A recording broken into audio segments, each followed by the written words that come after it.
Στην αρχή ακούσαμε κάτι πρώτα από την γειτόνισσα και μετά ανοίξαμε τις ειδήσεις. Ήταν προφανές ότι το σπίτι έχει καεί ολοσχερός. Και ακόμα ένα σπίτι έχει παραδοθεί στις φλόγες, ενώ η ατμόσφαιρα παραμένει αποπνικτική. Δεν υπάρχει κανένας μέσα να αποχωρούμε από το σημείο.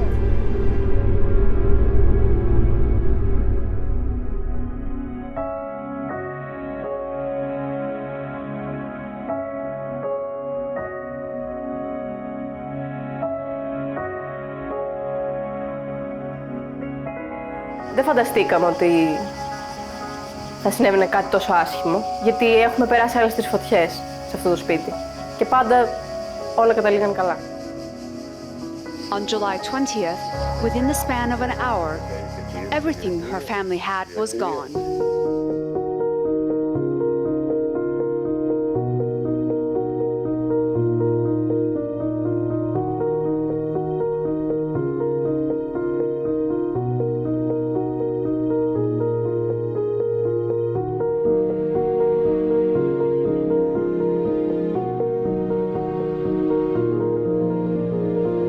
Ξεκινήσαμε με το μάτι μετά τη φωτιά και κάναμε ό,τι μπορούσαμε να προσφέρουμε στους υπόλοιπους ανθρώπους. Μετά αυτό έμεινε συνήθεια πιο έντονη. Μετά μπλέξαμε και με τον άλλον άνθρωπο από την Αθήνα που μαγειρεύαμε για τους ανθρώπους. Και μετά σε κάθε καταστροφή με την ομάδα μας προσπαθούμε και βοηθάμε όσο γίνεται. Με πολλούς εθελοντές που έρχονται για 1 φορά, για 2 φορές. Οι περισσότεροι που το κάνουν 1-2 φορές μετά κολλάνε και θέλουν πάρα πολύ, τους φαίνεται έντονα να προσφέρουν. Αυτό που κάναμε είναι καθαρίσαμε 2 ρόφους, μαζέψαμε όλα τα σκουπίδια και τα μαζέψαμε μπροστά ώστε να το μαζέψουν μπουλντόζες και μετά να τα πάρουν. Και βγάζαμε συνέχεια είτε στίβες από βιβλία τα οποία έχουν γίνει τίποτα, είτε τα πάντα μέσα από υψοσανίδες μέχρι. Αλλά ήμασταν πολλοί, κάναμε εδώ τις κατασκευές, είχαμε και καλή καθοδήγηση. Εγώ είδα για τη δράση για να καθαρίσουμε εδώ το σπίτι από το Act for Mati και από το Act for Natural Disasters. Η αγάπη είναι αυτή που πρέπει να μας κινάει. Είναι η μεγαλύτερη δύναμη.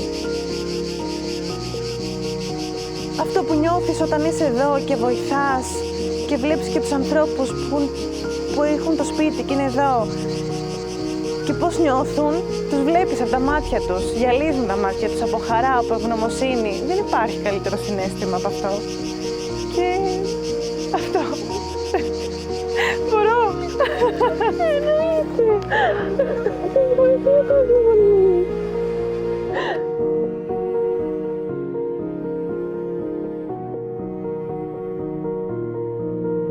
Δεν μπορώ να περιγράψω το συναίσθημα του να χάνεις ό,τι ήξερες ποτέ, από φωτογραφίες παιδικές, από αγαπημένα ρούχα ή βιβλία. Είναι ένα μαχαίρι στην καρδιά. Αλλά σήμερα αυτό που συνειδητοποίησα με όλους τους εθελοντές που ήρθαν και βοήθησαν, χωρίς να περιμένουν τίποτα πίσω, απλά επειδή κάποιοι από αυτούς είχαν νιώσει αυτό που νιώσαμε κι εμείς, άλλοι απλά επειδή θέλουν να βοηθήσουν, φίλοι, γνωστοί, αγαπημένοι, ήρθαν όλοι εδώ και βοήθησαν σε επικίνδυνες δουλειές, βαριές, κουραστικές. Άλλος μπορεί να έχει το φτιάρι, άλλος να μπορεί να κουβαλήσει σακούλα, άλλος μπορεί να μην μπορεί να κάνει κάτι, αλλά μόνο η παρέα του, μόνο να φέρει ένα νερό, να πει τη γνώμη του, να δώσει μια ιδέα, όλο μαζί το σύνολο είναι αυτό που κάνουμε και προσφέρουμε. Νιώθω πολύ ωραία και νιώθω ωραία να βλέπω πολλούς ανθρώπους που είναι και άγνωστοι μεταξύ τους, να έρχονται απλά για να δώσουν ό,τι μπορούν. Εμένα, ας πούμε, με ακολουθάει και η μικρή μου η κόρη.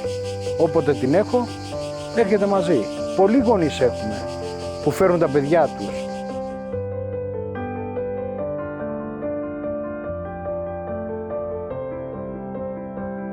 Και εκείνη τη στιγμή ένιωσα ότι ό,τι άσχημο και να συμβεί, που έχει να κάνει με υλικό και πράγματα αναλώσιμα, ό,τι άσχημο και να συμβεί, άμα υπάρχουν άνθρωποι που σε αγαπάνε και που νοιάζονται για τον συνάνθρωπο, τότε όλα μπορούν να ξαναφτιαχτούν από την αρχή. Όταν θα χαιρετήσεις τον άνθρωπο που είχε το σπίτι, που είχε το οικόπεδο, που είχε το μαγαζί, θα σε πάρει μια τέτοια αγκαλιά που δεν μπορείς να την εκφράσεις, θα σου πει ότι σε περιμένω, θα δώσεις δύναμη σε αυτόν τον άνθρωπο, ότι υπάρχουν και άλλοι. Δεν είσαι μόνος σου, μη φρικάρεις, δηλαδή μη φτάσεις σε σημείο να πεις ότι τέλος για μένα. Θα μπορέσεις, θα σου δώσω εγώ ένα χέρι βοηθείας εγώ, μια κοπέλα, ένα παιδάκι, ένας μεγαλύτερος, ένας άλλος στο σπίτι γνώμη του, πώς μπορεί να βρεις μια λύση και όλοι μαζί θα καταφέρουμε να βοηθήσουμε. Εγώ αυτό που έχω να πω είναι να παροτρύνω τον κόσμο να κάνει εθελοντισμό, γιατί έχουμε χάσει την ανθρωπιά μας.